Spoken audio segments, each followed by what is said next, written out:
ایسی زمین اور آسمان ان کے سوا جانا کہاں. اس میں کوئی بھی دو رائے یا اعتراض کی بات نہیں ہے کہ کوئی انسان اپنے وطن سے پیار کرے، اس کو عزت دے، اس کا خیال رکھے اور اس کو ایکسپریس بھی کرے، اپنے جذبات کو بیان بھی کرے.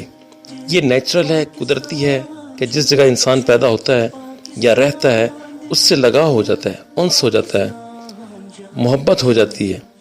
اب رہ گئی بات ترانے پہ کھڑا ہونے کی، تو اس کو یوں سمجھیں کہ جناب نبی کریم علیہ السلام کی وفات کے کئی سو سال بعد بھی بہت سارے ملکوں اور قوموں کے نہ تو قومی ترانے تھے اور نہ جھنڈے تھے. یہ بہت بعد میں ویسٹرنائز سوچ کے تحت کچھ پوئٹری، کچھ میوزک کو شامل کر کے ایک ترانہ یا انتھم بنایا گیا اور اسے عزت و تکریم کا درجہ دے دیا گیا، جو ان کے لیے ٹھیک ہے، جو ویسٹ کے لیے ٹھیک ہے، وہ کرتے رہیں کیونکہ ان کا تو سوچ ہی الگ ہے. لیکن اسلام کا مزاج یہ نہیں ہے. اور بہت لوگ ایسے تھے جو جھنڈا اور ترانہ نہ ہونے کے باوجود اپنے ملک سے اسی طرح محبت کرتے تھے جس طرح محبت کرنے کا حق تھا. نہ انہوں نے ترانہ سنا، نہ پڑھا اور نہ اپنا کوئی جھنڈا دیکھا. ہم یہ نہیں کہہ سکتے کہ ان کے دل میں محبت نہیں تھی اپنے وطن کی. اصل میں یہ انسان خود طے کرتا ہے کہ دنیاوی چیزوں کو کتنی تکریم اس نے دینی ہے.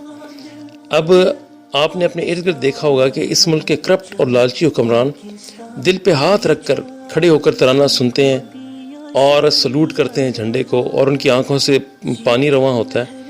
یہ ان کے لگاؤ اور محبت کی علامت نہیں ہے کہ ان کو ملک سے بہت محبت اور لگاؤ ہے، کیونکہ ان کا عمل اور ان کا کردار بتا رہا ہے کہ وہ ملک سے محبت نہیں کرتے ہیں، وہ لوٹ کے کھا چکے ہیں اس کو.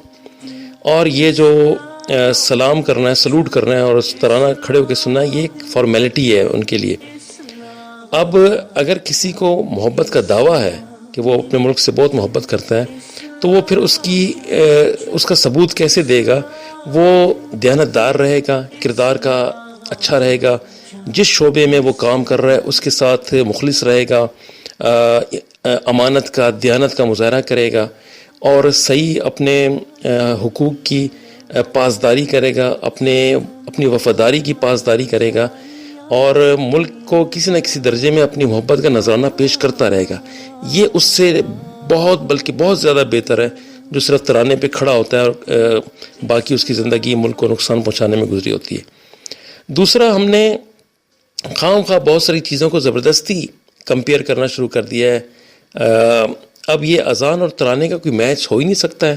اذان ایک یونیورسل اور اسلامک وہ ندا ہے، پیغام ہے، اس کا کیا مقابلہ ترانے کے ساتھ؟ تو ہم یہ کمپیریزن نہ کریں.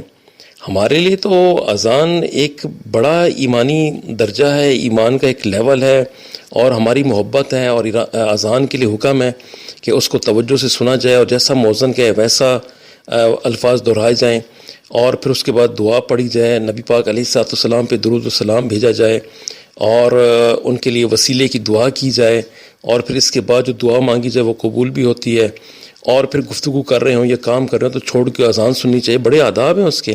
اب یہ ترانہ اس کا کیسے میچ بن سکتا ہے؟ اس کو کرنا نہیں چاہیے. میچ کے میں خلاف ہوں کہ ایسا کمپیریزن کی جائے یا میچ کیا جائے. اور اب رہ گئی کھڑا ہونے کی بات ترانے پہ کہ کوئی اگر کھڑا نہ ہو تو وہ کیا کرے، دل میں محبت کے جذبات موجود ہیں. تو میری بات وہی ہے کہ محبت صرف کھڑا ہونے پہ نہیں بلکہ عمل سے آتی ہے، اور عمل جس شعبے میں کام کر رہا ہے اس میں اخلاص دکھانے سے آتی ہے. اب اگر مثال کے طور پہ کوئی سرکاری تقریبات میں کوئی کھڑا نہیں ہوتا ہے یا اسکول کالجز میں کوئی بچہ یا بچی کھڑی نہیں ہوتے ہیں تو ظاہر ایک فتنہ فساد کا ماحول پیدا ہو جائے گا. اور یہ ڈپینڈ کرتا ہے سچویشن پہ کہ حالات اور ماحول کیسے ہیں. اگر کسی جگہ فتنہ فساد پھیلنے کا اندیشہ ہو پھر تو مجبوری ہے، لیکن اگر کہیں تھوڑی سی گنجائش نکلتی ہے، کوئی کشن ملتا ہے، تو وزڈم کے ساتھ، حکمت کے ساتھ، بصیرت کے ساتھ عمدہ طریقے سے اپنا پوائنٹ آف ویو بتا دیا جائے کہ یہ صحیح بات نہیں ہے. اب ظاہر ہے ایک ملک نے اس کو اڈاپٹ کیا ہوا ایک چیز کو، اور اس کے اگینسٹ جا کے بہت ساری پھر آوازیں ہونی چاہیے اور بہت سے قانون سازی کے بعد یہ فیصلہ ہونا چاہیے کہ جی یہ ٹھیک نہیں ہے. لیکن یہ بہت لمبا پروسیس ہے اور یہ نہ ختم ہونے والا پروسیس ہے اور بڑی طویل یہ جنگ ہے. اس لیے جہاں دیکھیں کہ فتنہ فساد کا اندیشہ ہو وہاں تو پھر مجبوری ہے، لیکن جہاں فتنہ فساد کا اندیشہ نہ ہو وہاں یہ کہی جا سکتی ہے بات کہ بھائی اس پہ کھڑا ہونا ضروری نہیں ہے. اور یہ کھڑا ہونا بلکہ الٹا وہ اسلامی احکامات کے خلاف ہے.